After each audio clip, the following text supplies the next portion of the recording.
ውድ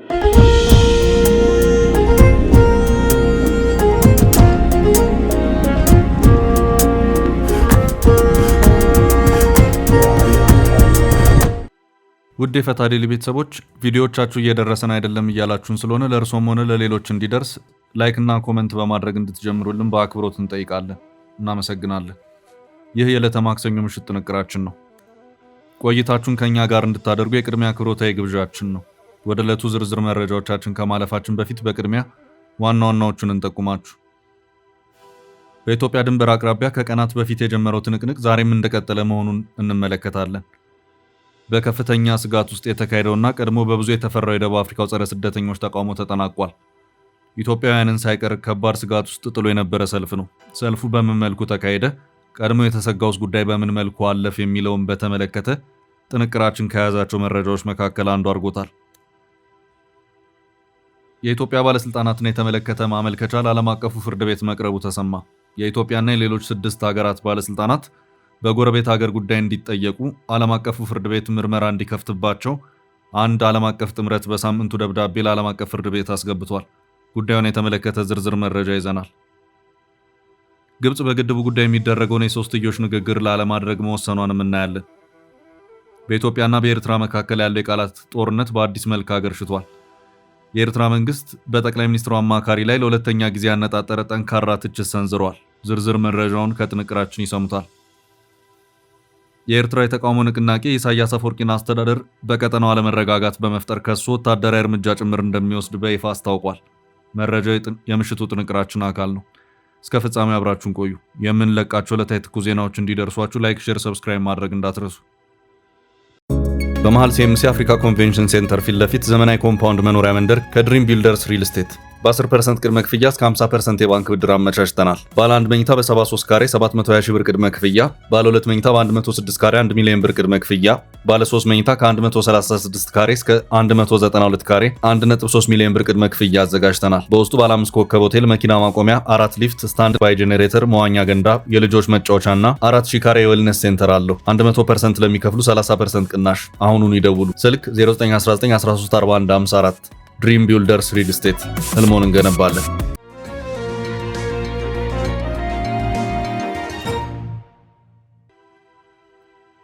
በኢሳያስ ላይ እርምጃ እንወስዳለን። የኤርትራው ግሪን ሬቮሉሽን የተሰኘው የፖለቲካ ንቅናቄ በአስመራ ያለው ገዢ አካል በምስራቅ አፍሪካ ቀጠና ሰላምና መረጋጋት ላይ ትልቅ ስጋት መደቀኑን በይፋ ከሰሰ። የንቅናቄው ሊቀመንበር መሐመድ አህመድ ሐሰናይ እንደገለጹት የአስመራው አስተዳደር ስልጣኑን ለማራዘም በቀጠና ውስጥ በሚፈጠሩ አለመረጋጋቶችና ግጭቶች ላይ በእጅጉ ይተማመናል ሲሉ ለሀገር ውስጥ መገናኛ ብዙሃን በሰጡት ቃል አመልክተዋል። ንቅናቄው በኤርትራ ለበርካታ አስርተ ዓመታት የዘለቀውን አምባገነናዊ አገዛዝ ለማክተም ሙሉ ቁርጠኝነት እንዳለው የገለጹት ሊቀመንበሩ አሁን ያለው የፖለቲካ ስርዓት በውይይት ብቻ ሊፈታ ስለማይችል ወታደራዊ አማራጮችን ጨምሮ ሁሉን አቀፍ የፖለቲካ ለውጥ ለማምጣት መዘጋጀታቸውን አስታውቀዋል። ሊቀመንበሩ አክለውም የኤርትራ መንግስት በቀጠናው ያሉ የታጠቁ ቡድኖችንና አማጽያንን በመደገፍ የውስጥ የፖለቲካ ቀውሱን ወደ ውጭ ለማዞር በተደጋጋሚ መሞከሩን ገልጸዋል።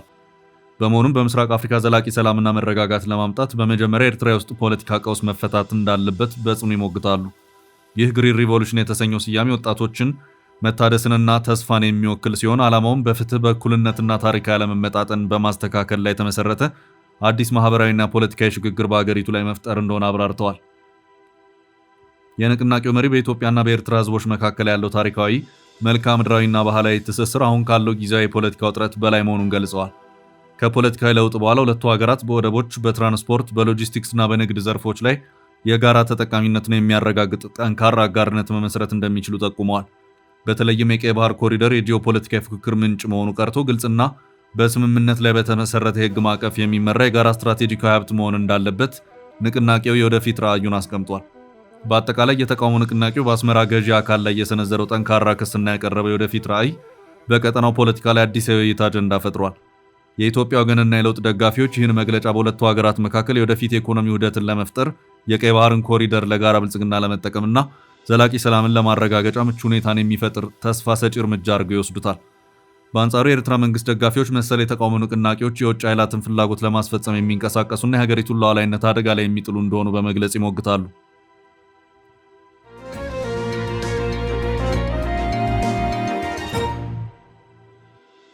በቀጣይ ርዕስ አስፈሪው ሰልፍ ተጠናቀቀ። በደቡብ አፍሪካ በአስፈሪ ሁኔታ ቅስቀሳ ሲደረግበት የነበረው የጸረ ስደተኞች የተቃውሞ ሰልፍ በዛሬው ዕለት ተካሂዷል። ሰልፉ እስከ ጁን 30 ቀን 2026 ወይም በኢትዮጵያ አቆጣጠር እስከ ሰኔ 23 ቀን 2018 ዓ.ም ድረስ ህገወጥ ስደተኞች ሀገራችንን ለቀው መውጣት አለባቸው በሚል በተሰጠው ቀነ ገደብ ዕለት የተካሄደ ሰላማዊ ሰልፍ ነው። ከሰልፉ ጋር በተያያዘ ቀደም ብሎ በተለያዩ ማህበራዊ ሚዲያዎች ሲቀሰቀስ ከነበረው ጥላቻ የተሞላበት አካሄድ አንጻር በዛሬው ዕለት ከባድ ጉዳት ሊደርስ ይችላል የሚሉ ስጋቶች ነበሩ። ከዚሁ ጋር በተያያዘም የደቡብ አፍሪካ ፖሊስ ጆሃንስበርግን ጨምሮ በበርካታ የሀገሪቱ ከተሞች ከፍተኛ ቁጥር ያለው ፖሊስ አሰማርቶም ነበር። በአንዳንድ አካባቢዎች በተለይም በጆሃንስበርግ ከተማ ንብረትነታቸው የደቡብ አፍሪካ መከላከያ ሰራዊት የሆኑ ወታደራዊ ተሽከርካሪዎችም ጭምር እንደታዩ የዘጋርዲያን ዘገባ አመልክቷል። በሰልፉ ዕለት ህገወጥ ናቸው በተባሉት አፍሪካውያን ስደተኞች ላይ ጥቃት ሊሰነዘር ይችላል፣ እንደዚሁም በንብረት ላይም ዝርፊያና ጉዳትም ጭምር ሊከተል ይችላል የሚለው ስጋት አይሎ የነበረ ቢሆንም እየወጡ ያሉት መረጃዎች ግን ሰልፉ በተፈራው ደረጃ ጉዳት የተስተናገደበት አይደለም ተብሏል። ስጋቶቹ ሊፈጠሩ የቻሉት ከዚህ ቀደም በነበሩት ዓመታት በተካሄዱ ሰልፎች ዝርፊያዎችና ግድያዎች በመፈጸማቸው ነው። እንደ ዘጋርዲያን ዘገባ ከሆነ በአውሮፓውያን አቆጣጠር በ2008 በተካሄደ ተመሳሳይ ተቃውሞ ሰልፍ 62 ሰዎች ተገድለዋል።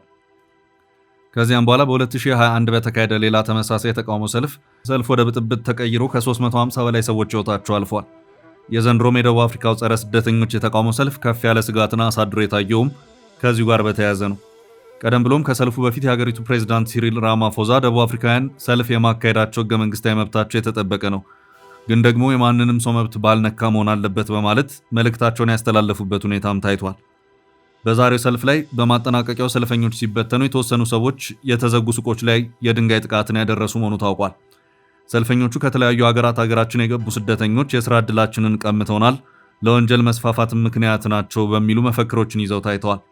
በሰልፎቹ መጠናቀቂያዎች ላይ እነዚሁ ተቃውሞዎች ወደ አመፅ በማምራታቸው በበርካታ ከተሞች የሚገኙ የንግድ ተቋማት የተወሰነ ጉዳትን አስተናግደዋል። ዕለቱ አስፈሪ በመሆኑም ትምህርት ቤቶችና የመንግስት መስሪያ ቤቶች ሙሉ በሙሉ ተዘግተው እንዲውሉም ተገደዋል።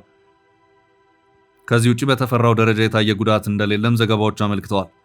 የሰልፉ አዘጋጆች ትግላችን በአንድ ቀን የተቃውሞ ሰልፍ የሚያበቃ አይደለም፣ ከዚህ በኋላ ህጋዊ መኖሪያ ፍቃድ የሌለው የትኛውም ስደተኛ ሲገኝ ይዞ ለፖሊስ በማስረከብ ወደ መጣበት እንዲመለስ ማድረግ የእያንዳንዱ ዜጋ ግዴታና ኃላፊነት በመሆኑ መንግስት የሚተባበረን፣ ዜጎችን በየአካባቢ ያሉትን ህገወጥ ስደተኞች ከመጠቆም ጀምሮ ስራቸውን ይስሩ የሚለው መልእክት ተላልፏል።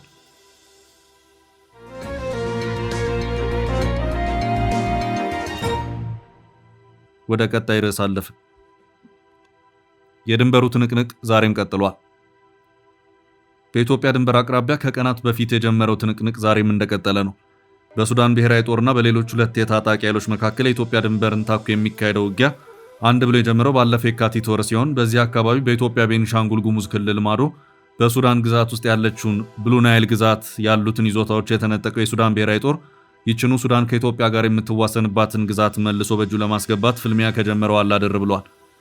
ይቺን ግዛት ከሱዳን ብሔራዊ ጦር የነጠቁት በጀነራል መሐመድ ሐምዳን ዳጋሎ የሚመራው ፈጥኖ ደራሽ የተባለው ጦርና የሰሜን ሱዳን ነጻ አውጪ ግንባር የተባለው ጥምር ጦር ነው።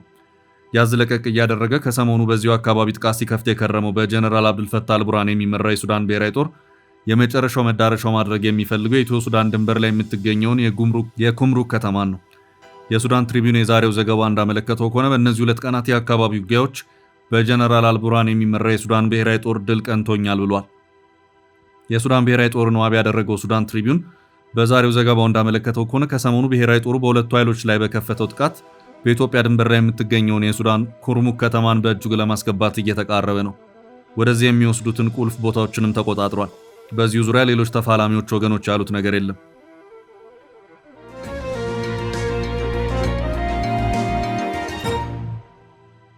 በቀጣይ ርዕስ ኢሳያስ ደገሙት።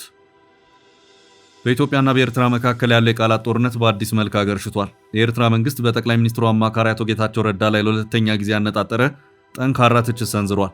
የኤርትራው ፕሬዝዳንት ኢሳያስ አፈወርቂ አስተዳደር የኢትዮጵያ ጠቅላይ ሚኒስትር የምስራቅ አፍሪካ ጉዳዮች አማካሪና የቀድሞ የትግራይ ጊዜያዊ አስተዳደር ፕሬዝዳንት የሆኑትን አቶ ጌታቸው ረዳን በተመለከተ ለሁለተኛ ጊዜ ጠንካራ የፖለቲካ ትችትና ውንጀላ ሰንዝራለች። ይህ አዲስ የቃላት ጦርነት የተቀሰቀሰው አቶ ጌታቸው ረዳ በቅርቡ በብሔራዊ መከላከያ ኮሌጅ ዓመታዊ ደህንነት ኮንፈረንስ ላይ የኤርትራ መንግስት ምስረታ ዋና ዓላማው ኢትዮጵያን ማዳከም ነው የሚል ይፋዊ ንግግር ማድረጋቸውን ተከትሎ ነው። አስመራ ይህንን ንግግር ተገቢነት የሌለውና የሀገሪቱን ሉዓላዊነት የሚጋፋ ነው በማለት በይፋዊ የኮሚኒኬሽን መድረኳ በኩል በዛሬው ዕለት በከፍተኛ ሁኔታ አውግዘዋለች። ይህ የኤርትራ ይፋዊ ምላሽ በአጭር ጊዜ ውስጥ በአማካሪው ላይ የተሰነዘረው ሁለተኛው ተከታታይ ትችት መሆኑ በቀጠናዊ ፖለቲካ ታዛቢዎች ዘንድ ትልቅ ትኩረት እንዲሰጠው አድርጓል። ቀደም ሲል አቶ ጌታቸው ረዳና አቶ ሬድዋን ሁሴን በጋራ ባወጡት የጋራ ጽሑፍ ላይ አስመራ የፕሪቶሪያውን የሰላም ስምምነት ለማደናቀፍ እየሰራች ነው በሚል ላቀረቡት ክስ የኤርትራ ማስታወቂያ ሚኒስቴር በተመሳሳይ መልኩ ጠንካራ ማስተባበያና ትችት ሰንዝሮ ነበር። አሁን ደግሞ አቶ ጌታቸው ረዳ ከፕሬዝዳንት ኢሳያስ በኋላ ኤርትራ እንደ ሀገር የመቀጠል ህልውናዋ አጠራጣሪ ነው በሚል ያከሉበት ትንታኔ በአስመራና በአዲስ አበባ መካከል ያለውን ዲፕሎማሲያዊ ግንኙነት ይበልጥ ወደ ሻከረ ምዕራፍ አሸጋግሮታል። የኢትዮጵያ ወገን በበኩሉ የአማካሪው ንግግሮች የሀገሪቱን ብሔራዊ ደህንነትና የቀይ ባህር ተደራሽነት ስትራቴጂካዊ ጥቅሞች የሚያስከብሩ ህጋዊ ትንታኔዎች መሆናቸውን በጽኑ ይሞግታሉ። ኢትዮጵያ ከ130 ሚሊዮን በላይ ህዝቧን የወደፊት ህልውና ለማረጋገጥ በቀጠናው ያላትን ዲፕሎማሲያዊ ተጽዕኖ ማሳደግ እንዳለባትና በአስመራ በኩል የሚሰነዘሩት ትችቶች የኢትዮጵያን ተጨባጭ እድገትና አዲስ የቀጠናዊ ትስስር ፍላጎት ከመፍራት የሚመነጩ መሆናቸውን የኢትዮጵያ ደህንነት ተንታኞች ይገልጻሉ። ይህ የኢትዮጵያ የተቀናጀ የፖለቲካ አቋም ለሀገራዊ ሉዓላዊነት መከበር ወሳኝና መለወጥ የሌለበት መሆኑን ይገልጻሉ። የኤርትራ ይፋ የዜና ምንጭ የሆነው የሻባይት ድረገጽ በዛሬው ዕለት ያወጣው መግለጫና የቀጠናው ታዛቢዎች ትንታኔ መሰረት ይህ ተከታታይ ትችት በሁለቱ ሀገራት መካከል የነበረው የ2018 የሰላም ስምምነት ሙሉ በሙሉ ወደ መሸርሸር እየተቃረበ መሆኑን ያሳያል። አስመራ በአቶ ጌታቸው የሚመራውን የቃላት ዘመቻ የኢትዮጵያ መንግስት ያሉበትን ውስጣዊ ቀውሶች ወደ ውጭ ለማዞር የሚጠቀምበት የፖለቲካ ስትራቴጂ ነው ስትል ትከሳለች። በአጠቃላይ ይህ ለሁለተኛ ጊዜ የተሰነዘረው ትችት የምስራቅ አፍሪካ ፖለቲካዊ አሰላለፍ ወደ አዲስና ያልተገመተ የኃይል ሚዛን ፍልሚያ እየተሸጋገረ መሆኑን ያመለከተ ክስተት ሆኗል።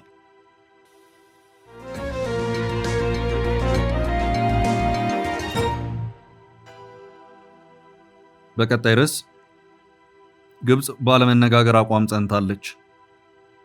ግብጽ በግድቡ ጉዳይ የሚደረገውን የሶስትዮሽ ንግግር ላለማድረግ ወስና ንግግሩን ካቋረጠች ዓመታት ተቆጥረዋል። ግብጽ ከሰሞኑ በድርድሩ ጉዳይ ላይ ያላት አቋም የጸናና ያልተለወጠ መሆኑን በድጋሚ አረጋግጣለች። ግብጽ ይህንን ያለችው በወሩ የአሜሪካው ፕሬዝዳንት ትራምፕ ጉዳዩን ለመፍታት እንደ አዲስ ጥረት እንደሚያደርጉ ከገለጹ በኋላ ነው። በወሩ በተካሄደው የቡድን ሰባት ስብሰባ ላይ ፕሬዝዳንት ትራምፕ እና ፕሬዝዳንት አልሲሲ የጎንዮሽ ንግግር ያደረጉ ሲሆን ትራምፕ በግድቡ ጉዳይ ግብጽን እንደሚረዱ ገልጸው ነበር። ፕሬዝዳንት ትራምፕ በግልጽ ወገንተኝነት ያለው አቋም ያንጸባረቁ ሲሆን ግብጽ ተበድላለች እስከ ማለት ደርሰው ነበር። በዚህ በትራምፕ አቋም የተደሰቱት አልሲሲ ትራምፕ በግድቡ የግብጽን አቋም በጥልቅ በመረዳታቸው ያላቸውን ከፍ ያለ ምስጋና አቅርቦ ነበር። ትራምፕ ግብጽና ኢትዮጵያን እንዳስማሙ፣ በሁለቱ ሀገራት መካከል ጦርነት እንዳስቆሙ ቀደም ብለው ሲናገሩ ይታወሳል። በሳምንቱ ሰኞ ዕለት ፕሬዝዳንት ትራምፕ ይህንኑ ቃላቸውን የደገሙ ሲሆን በግብጽና ኢትዮጵያ መካከል ያለውን ችግር ለመፍታት ፍላጎት እንዳላቸው መግለጻቸውን የአርቲ ዘገባ አመልክቷል። ይህ ከተሰማ በኋላ ግን ከግብጽ የወጣው መልስ ከኢትዮጵያ ጋር ለድርድር ያለመቀመጥ የካይሮ ውሳኔ ጸንቶ መቀጠሉን ነው። የኢጂፕት ኢንዲፔንደንት ዛሬ ባወጣው ዘገባ የግብጽ የውሃ ሀብትና መስኖ ሚኒስትር ሃኒስ ዊላም እንደ አውሮፓውያን አቆጣጠር በ2023 በዲሴምበር ወር የተወሰነው የግብጽ ወደ ድርድር ያለመመለስ ውሳኔ አሁን መቀጠሉን ገልጸዋል። ሚኒስትሩ ኢትዮጵያ ንግግር የማዘግየት ታክቲኮችን በመጠቀም ቀድሞ ስምምነቶችን በመቀልበስ እንዲሁም ዓለም አቀፍ የውሃ ሕግጋትን በመጣስ ክስ አሰምተዋል።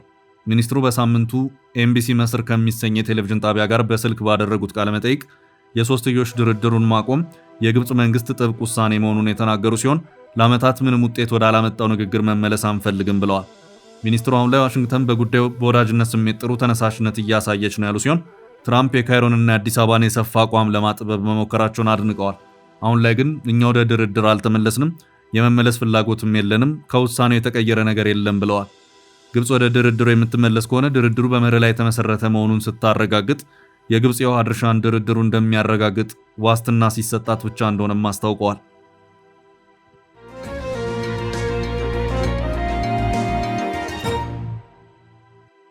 በቀጣይ መረጃችን ስለ ኢትዮጵያ ባለስልጣናት በዓለም አቀፍ ፍርድ ቤት የቀረበው ማመልከቻ።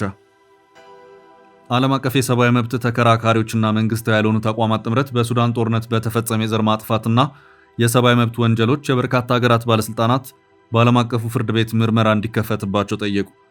ዓለም አቀፍ የሰብአዊ መብቶችና የህግ ድርጅቶች ጥምረት በሱዳን ዳርፉር ክልል በተቀሰቀሰው ግጭት ለተፈጸሙ አስከፊ ወንጀሎች ምቹ ሁኔታዎችን በመፍጠር ተሳትፎ አላቸው የተባሉ ኢትዮጵያንን ጨምሮ የስድስት ሀገራት ባለስልጣናት ላይ ምርመራ እንዲከፈት መጠየቁን የሚድል ኢስት ዘገባ አመልክቷል። በሳምንቱ ሰኞ ዕለት ለዓለም አቀፉ ችሎት በቀረበ ማመልከቻ በሱዳን ጦርነት እጃቸው ያለበት የውጭ ኃይሎችና የሀገራት ባለስልጣናት ላይ ምርመራ እንዲከፈት ተጠይቋል። በፈጥኖ ደራሽ ኃይሎች በኩል የተባበሩት አረብ ኤምሬትስ፣ የኢትዮጵያ፣ ሊቢያ፣ ቻድ፣ ሶማሊያ፣ ኬንያ እንዲሁም የኡጋንዳ ባለስልጣናት ላይ ምርመራ እንዲከፈት ተጠይቋል። ዓለም አቀፍ የሰብአዊ መብቶችና የሕግ ድርጅቶች ጥምረት ምርመራ እንዲከፈትባቸው በዓለም አቀፉ ችሎት ጥያቄ ያቀረበባቸውን ባለስልጣናት ማንነት ግን ለጊዜው ይፋ ሳያደርግ ቀርቷል። ሆኖም ጥምረቱ ከአስተማማኝ ምንጮች ማስረጃ ማሰባሰቡን ገልጿል። ጉዳዩን ለዓለም አቀፍ ፍርድ ቤት ያቀረበው ቡድን ራውል ዋለንበርግ የሰብአዊ መብቶች ማዕከል RWCHR የሚሰኝ ሲሆን ከተለያዩ የሕግ የምርመራና የሲቪል ማህበረሰብ ድርጅቶች ጋር በጥምረት መሆኑ ተነግሯል። አቤቱታው የዓለም አቀፍ የወንጀለኞች ፍርድ ቤት አቃቢያን ሕግ የውጭ ሀገር ባለስልጣናትና አሸማጋዮች በሱዳን ተፋላሚ ወገኖች የተፈጸሙ ወንጀሎችን ሆን ብለው በማገዝ ወይም በማበረታታት ረገድ የተሳተፉ መሆኑን እንዲመረምሩ የሚጠይቅ ነው። ለችሎት የቀረበው ማመልከቻ በሱዳን ሁለቱ ተፋላሚዎች በሁለቱም በኩል ያሉ የውጭ ኃይላት አመራሮችን የሚከስ ነው። ለሱዳን ጦርም ሆነ ለፈጥኖ ደራሽ ኃይሎች ለሁለቱም የጦር መሳሪያዎችን፣ ቅጥረኛ ወታደሮችን፣ ቁሳቁሶችን፣ የሎጂስቲክስ ድጋፎችንና ፋይናንስን የሚያቀርቡ ናቸው ያላቸውን ባለስልጣናት ስም ጥምረቱ ለችሎት ሰጥቷል። ባለስልጣናቱ በሮም ደንብ ንዑስ አንቀጽ 25(3) ሲ እና 25(3) ዲ መሰረት ምርመራ እንዲከፈትባቸው ነው ለአቃቤ ሕግ ጥምረቱ አቤት ያለው። ሕጉ በአንድ ቡድን የሚፈጸሙ ወንጀሎችን ማገዝ፣ ማበረታታት ወይም ሆን ብሎ አስተዋጽኦ ማበርከትን የሚመለከት ነው። በተጨማሪም ማመልከቻው ከሱዳን ጦር ኃይል ጋር በተያያዘ ለተፈጸሙ ወንጀሎች የኢራን፣ የቱርክና የግብጽ ባለስልጣናት ሰፊ ሚና እንዳላቸው ጠቅሶ እንዲመረምሩ ጠይቋል። የራውል ዋለንበርግ ማዕከል መስራችና ዓለም አቀፍ ሊቀመንበር እንዲሁም የቀድሞ የካናዳ ፍትህ ሚኒስትር አርዊን ኮትለር እንደገለጹት ተጠያቂነት ሁከቱን በቀጥታ በሚፈጽሙት አካላት ላይ ብቻ ሊገደብ አይገባም። ኮትለር የግፍ ወንጀሎችን የሚፈጽሙት አካላትና ለነሱ ከለላ በመስጠት እንዲቀጥሉ የሚያደርጉ መረቦች ያለምንም ቅጣት በተግባራቸው እስከቀጠሉ ድረስ የሱዳን ሕዝብ ስቃይ አይቆምም ሲሉ ተናግረዋል። ይህ አቤቱታ ለዓለም አቀፉ ችሎት የቀረበው በሱዳን እየተካሄደ ባለው ግጭት ዙሪያ በኢትዮጵያና በሱዳን መካከል ድንበር ተሻጋሪ ተሳትፎች አሉ በሚል ክሶች እየበረቱ በመጡበት ወቅት ነው። የሱዳን ባለስልጣናት ኢትዮጵያን የፈጣን ድጋፍ ኃይሎችን ትደግፋለች በማለት በተደጋጋሚ የከሰሱ ሲሆን አዲስ አበባ ግን የቀረቡባትን ክሶች በሙሉ ውድቅ አድርጋለች። ባለፈው መጋቢት ወር ተመሳሳይ ክሶችን ተከትሎ ሱዳን በኢትዮጵያ የሚገኘውን አምባሳደሯን ለውይይት መጥራቷ ይታወሳል። በቀጣይ ርዕስ